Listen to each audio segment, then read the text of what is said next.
Hi and welcome back to another video. Today we are talking about Microsoft Teams and in particular channels. If you find this video useful, please do click on the like button, hit subscribe and tap that bell. It does mean a lot to the channel. And with all that said, let's jump on over to Microsoft Teams. Okay, so here we are just within our Teams section of the application.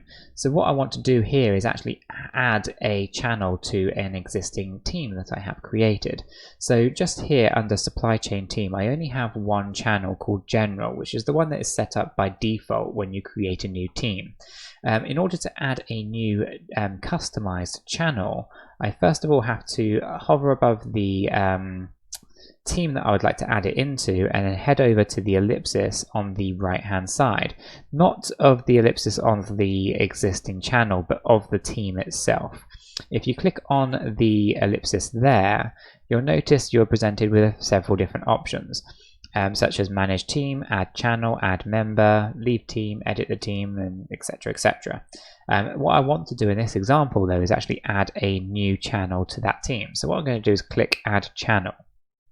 Now from here you get this dialog box appear, and what we want to do is basically add a channel name, okay, and letters, numbers, spaces are allowed. It doesn't mention special characters, so I'm going to imagine that we're not allowed to use those, but I'm just going to give this a quick name, and I'm probably going to call it meetings. Okay, so a meetings channel.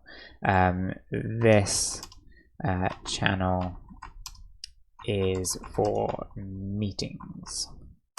Okay, so we get to give it a name and we get to give it a description, and I missed the T from there, so I can do that.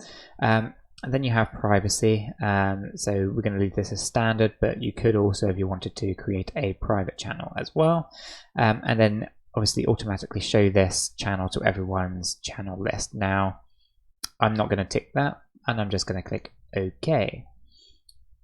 I'll wait for it to be added into the system. It should only take a moment, and there we go. So now I have a general channel and a meeting channel, and by default we get the post sections, the files, and the wiki, and that is how you go about adding a channel into a pre-existing team. If you found this video useful, please do click on the like button, hit subscribe and tap that bell. It does mean a lot to the channel, and with that said, I will catch you guys in the next video.